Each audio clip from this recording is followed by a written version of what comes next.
नमस्कार, मैं दीपक पांडे और आप देख रहे हैं फटाफट न्यूज़। रसिया को यूक्रेन पे अटैक किए हुए आज लगभग 14 से 13 दिन हो गए। लेकिन अभी जो हमारे सामने समस्या आ रही है, भारत के सामने समस्या आ रही है कि हज़ारों छात्र जो कि हमारे देश से वहाँ पे अध्ययन के लिए गए हैं, वहाँ पे फँसे हुए हैं। उनको रेस्क्यू करने का जो प्रोग्राम चल रहा है, वो अभी तक कंप्लीट नहीं हुआ है। कुछ जगहों से आए हैं, कुछ जगहों पे फँसे हुए हैं। लेकिन अभी कुछ ऐसी भी बातें आ रही हैं कि कुछ उनके जो अभिभावक हैं, वो सरकार से खुश भी हैं और कुछ बहुत ज़्यादा नाखुश हैं। कुछ लोगों ने भी आपत्ति जताई है कि सरकार उतनी सीरियसली काम नहीं की जितना उसको करना चाहिए और इसी दौरान 2 छात्रों का वहाँ पे दुर्भाग्यपूर्ण तरीके से निधन भी हुआ। इसी सब विषयों पे आज हम बात करने के लिए हमारे साथ हैं राजेश सिंह सिसोदिया जी, जो कि नंगे पाँव सत्याग्रह मूवमेंट के संयोजक भी रहे हैं और बहुत पुराने समय से ये समाज में कार्यकर्ता के तौर पे कार्य कर रहे हैं। तो उनसे मैं पॉइंट ऑफ व्यू जानना चाहूँगा कि वो इन सब मामलों को लेके क्या समझते हैं कि सरकार की तरफ से क्या लापरवाही हुई है या जो पेरेंट्स हैं या जो छात्र हैं वो कहाँ पे इसको लापरवाही किए हैं ताकि अभी इतनी ज़्यादा समस्या हुई है। आपका स्वागत है सर फटाफट न्यूज़ में।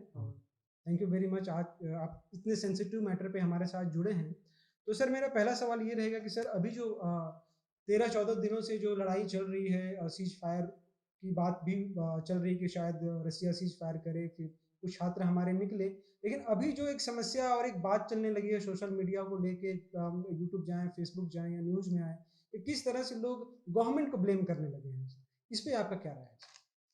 जी, सरकार के ऊपर जो दोषारोपण हो रहा है ये बहुत फेयर मतलब जिसको उचित नहीं है, बहुत उचित दोषारोपण नहीं हो रहा है। सरकार कोई भी सरकार नहीं चाहेगी कि उसके नागरिक कहीं भी किसी दूसरे देश में फंसें, हताहत हों।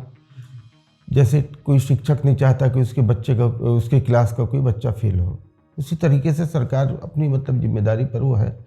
इसमें सरकार की भूमिका पर जो सवाल खड़े कर रहे हैं, इससे मेरी व्यक्तिगत तौर पर पूरी असहमति है। असहमति इसलिए कि आपकी भी तो जवाबदारी है। आपको तो आप जब आपने भेजा तो आपको वहाँ पर बहुत सी चीज़ों को स्पेकुलेट करना था, मतलब पूर्वानुमान या पहले से सोच समझ कर भेजना था। आप अपनी इच्छा से भेजा और आप दोष सरकार पर कर रहे हैं। देखिए सर, अगर मान लीजिए किसी देश पे अटैक होता है तो पेरेंट्स को उतना ज़्यादा पता नहीं होता जितना कि गवर्नमेंट को पता होता है। हर जगह पे गवर्नमेंट के एम्बेसडर हैं, एम्बेसीज हैं, उनको ज़्यादा बेहतर पता होता है। तो क्या पेरेंट्स की तरफ से कोई ऐसी लापरवाही गलती हुई कि या प्रॉपर इन्फॉर्मेशन या डॉक्यूमेंट गवर्नमेंट को दिए या नहीं दिए, या फिर गवर्नमेंट उनको रेस्क्यू करने में किस तरह से कोताही बरती या थोड़ा सा लीनियंट हुई, उस पर क्या कहेंगे? जो आपने बोला कि पेरेंट्स वाले जो सवाल है आपका, अभिभावकों वाला, पूरी गलती अभिभावकों की है। कई अभिभावक देखिए, जैसे कि यहाँ से 100% 100 बच्चे गए, पर मैं आपको प्रतिशत बता रहा हूँ, तो 100 बच्चों में 60 बच्चे हमारे शासकीय सेवकों के बच्चे हैं, जो गवर्नमेंट एम्प्लॉयज़ हैं। और जो सरकारी से कर्मचारी हैं, वो जब अपने बच्चों को किसी देश में भेजते हैं तो उनको अपनी नियोक्ता से, अपने एम्प्लॉयर से एक अनुमति लेनी पड़ती है, जो कि कईयों ने अनुमति नहीं ली। और उन्होंने इस तरीके से अनुमति नहीं ली कि मतलब सरकार को भी एक अंधेरे में रखा। एक तरफ तो उन्होंने सरकार को अंधेरे में रखा अभिभावकों ने, दूसरी तरफ अपने बच्चों के साथ भी धोखा किया। तो वो 2 लेवल पर लोग धोखा कर रहे हैं। सरकार को अंधेरे में रखने का उनका मकसद ये है कि सरकार, अगर मान लीजिए सरकार की निगाह में आता है कि अमुक कर्मचारी ने अपने बच्चे को भेजा है, तो सरकार कल के दिन उनके इनकम, जो आयकर है, इनकम टैक्स है, इनकम टैक्स खातों की भी जांच कर सकती है सरकार। तो और दूसरा जो नौधनाढ़ हैं, जिनके पास अनुपातहीन आय है, अनुपातहीन पैसा आ रहा है, जिनके पास मतलब उनके जो वास्तविक आय है, वास्तविक जो उनकी तनख्वाह है, उसके अनुपात से के विपरीत में अगर पैसा आ रहा है, तो उस पैसे को छुपाने के मकसद से भी उन्होंने सरकारों को, चाहे केंद्र सरकार के कर्मचारी हो तो उन्होंने केंद्र सरकारों को, या जो राज्य सरकार के कर्मचारी हैं उन्होंने राज्य सरकारों को इसकी कोई जानकारी नहीं दी है। तो सर ये तो आप अभिभावकों की बात कह रहे हैं या फिर उन लोगों की बात कह रहे हैं जिनके पास बहुत ज़्यादा पैसा है या जो गवर्नमेंट एम्प्लॉय है। पर ऐसी कंडीशन में अभी जितने स्टूडेंट वहाँ पे फंसे हुए हैं, उनका एक विज़न है, एक पर्पस है वहाँ पे एजुकेशन लेने का, वो मेडिकल के हों चाहे इंजीनियर हो, चाहे और भी डिफरेंट चीज़ों में एमबीए ही क्यों नहीं कर रहे हैं, वो हमारे देश के सिटीजन हैं और उनकी जो सुरक्षा हमारी जिम्मेदारी है।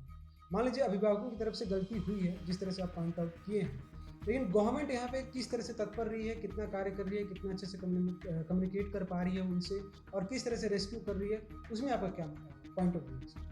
देखिए, सरकार का जहाँ तक सवाल है तो सरकार कभी भी, मैं पहले ही आपको बता चुका कि सरकार, कोई भी सरकार नहीं चाहती कि उसका जो नागरिक है, उसका किसी भी देश, उस देश का जो नागरिक है वो कहीं भी हताहत हो, कहीं भी मतलब फंसे। कोई भी सरकार नहीं चाहती, किसी भी सरकार क्यों नहीं रहती। सरकार तो अपनी तरफ से, हम लोग ये भी देख रहे हैं कि आज 200 छात्र यूक्रेन से आए, आज 300 छात्र यूक्रेन से आए, ये भी देखे हमने ये भी देखा कि सरकार के केंद्रीय मंत्री वहाँ पर खड़े हैं और बच्चे उनको नमस्कार तक नहीं कर रहे हैं। इस तरीके के संस्कार अगर वो बच्चे वहाँ से सीख के आ रहे हैं तो ये भी हमारे लिए शर्म की बात है कि हमारी जो देश की संस्कृति है, हमारे देश की संस्कृति को भूल रहे हैं वो लोग। और सिर्फ सरकार को, उनका एक सूत्री कार्यक्रम है कि सरकार को बदनाम करना। जब सरकार कौन है लोकतंत्र में देखा जाए तो? प्रजातंत्र में सरकार मैं हूँ, आप हैं, मैं आप दोनों सरकार हैं, यहाँ का एक एक नागरिक सरकार है। तो नाम करना और क्रिटिसाइज करना, इन दोनों में डिफरेंस क्या है सर? अगर मैं निंदा करूं सरकार का तो मुझे आज़ादी है, लोकतंत्र में रहता हूं, लेकिन मैं डायरेक्ट कोई आरोप लगा दूं कि नहीं government is not doing anything, कुछ नहीं कर रही गवर्नमेंट, निकम्मी हो गई है, इस तरह की जो बातें आ रही हैं वो कितना संगत है? देखिए, क्रिटिसाइज तो आप कर सकते हैं, मतलब आप आलोचना कर सकते हैं, आलोचना का अधिकार है, और आलोचना हम लोग भी करते हैं, समय समय पर सभी करते हैं, आलोचना सरकार की करते हैं, आदमी एक दूसरे की आलोचना करता है।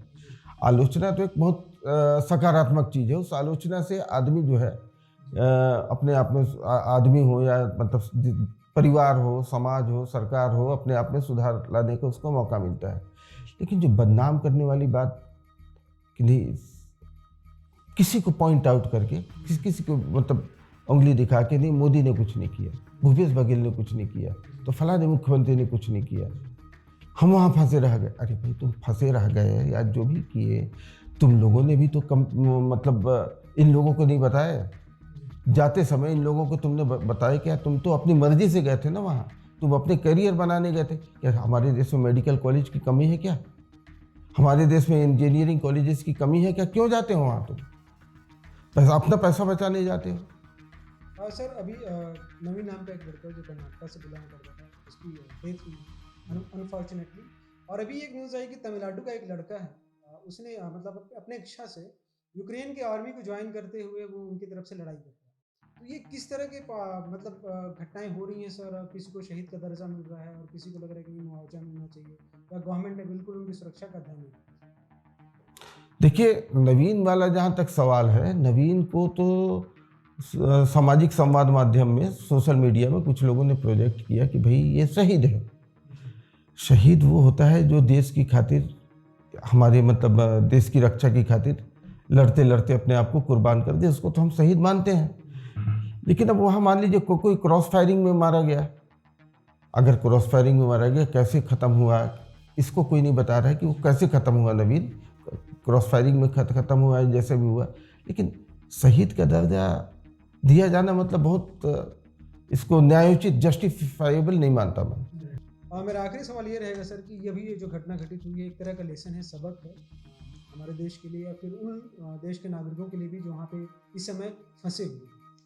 आने वाले दिनों में सर किस तरह से बेहतर तरीके से जो हमारे देश के सिटीजन हैं, वो पेरेंट्स हों या स्टूडेंट हों, किस तरह से गवर्नमेंट के जो भी इंस्टीट्यूट हैं उससे अच्छे से कम्युनिकेट करें, ताकि आने वाले दिनों में अगर मान लीजिए मैं किसी देश में जाता हूँ तो वहाँ पे मेरे को इस तरह की समस्या अगर उत्पन्न भी होती है किसी भी वजहों से, तो उससे मैं जल्दी से निजात पा सकूँ और अपने स्वदेश, अपने घर वापस आ सकूँ।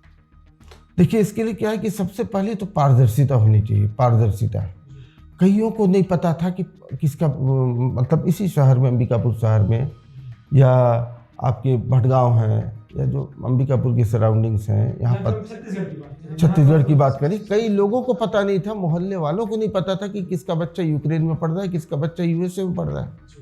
तो पहले तो पारदर्शी होना पड़ेगा। जो मगर मैं अपने बच्चों को भेजता हूँ, मुझको पूरी तरीके से पारदर्शिता के सिद्धांत का पालन करते हुए समाज को, सरकार को, देश को, सबको बताना होगा कि भैया मेरा बच्चा यहाँ पढ़ रहा है। अभी पता लगा, हमने सूरजपुर, भटगांव, जो SCCL है भटगांव में, और सूरजपुर में, यहाँ के दो मतलब दो विदेशी छात्रों जो हमारे इसी देश के बच्चे, हमारे सूरजपुर का बच्चा, सरगुजा के बच्चे, दो लोगों को मैं जान रहा हूँ कि वो लोग भेजे वहाँ पर यूक्रेन में, एक अमेरिका में है, एक यूक्रेन में है, लेकिन उनके विभागों से उन लोगों ने किसी तरीके की अनुमति नहीं ली। ठीक, अब जब आप सरकार को नहीं बता रहे हैं अपने, मतलब अपना आप नियोजक को नहीं बता रहे हैं, नियोजक सरकार है आपका, और सरकार जब आप अपने नियोजक को नहीं बता रहे हैं, अपने सरकार को जिसको आप गार्जियन मान रहे हैं, जिसके ऊपर आप दोषारोपण कर रहे हैं, जब उसको बिना बताए जा रहे हैं तो आप जिल्लत में तो फंसेंगे। तो पारदर्शिता, ट्रांसपेरेंसी, मतलब ट्रांसपेरेंसी विद इन, ये बहुत ही जरूरी है। ट्रांसपेरेंट होना, अपने आप को मतलब उजागर करके भेजना कि भाई हमारा बच्चा विदेश में जा रहा है, सरकार भी जाने। कई कई मामलों में सरकार को क्या, लोगों को नहीं पता है। अब सरकार भी तो हम ही लोग हैं। प्रजातंत्र में तो नीचे का जो जो तबका है, जो मतलब जिसको पब्लिक बोलते हैं, आवाम बोलते हैं, है ना, यही सरकार है। तो मतलब आपका कहना ये है सर कि जो भी आपके बच्चे कहीं भी जाएं, देश के बाहर जाते हैं, तो जो भी डॉक्यूमेंट्स हैं उनके, जो भी वहाँ के रहने की जगह है, वो सारी चीज़ें प्रॉपर तरीके से सबमिट करें। इंडियन गवर्नमेंट को पता होना चाहिए, ताकि आने वाले दिनों में अगर कोई भी ऐसी समस्या होती है तो उसका समाधान करके उनको वहाँ से रेस्क्यू करके वापस लाना चाहिए। Thank you very much sir, आप फटाफट न्यूज़ से जुड़े और इतनी अच्छी बात बताए। मुझे उम्मीद है कि जो भी दर्शक इसको देखेंगे वो आने वाले दिनों में अगर उनके बच्चे कहीं भी बाहर जाते हैं तो प्रॉपर तरीके से, ट्रांसपेरेंसी के साथ, ऑनेस्टी के साथ वो सारे डॉक्यूमेंट सबमिट करेंगे और प्रॉपर तरीके से कम्युनिकेट करके इन्फॉर्म करेंगे, ताकि आने वाले दिनों में ऐसी समस्या से बच सकें। इसी तरह खबरों के लिए आप हमसे जुड़े रहें, बने रहें, लाइक करें, सब्सक्राइब करें, कमेंट करें। कैमरामैन एपी के साथ मैं दीपक पांडे, आप देख रहे हैं फटाफट news. Thank you very much.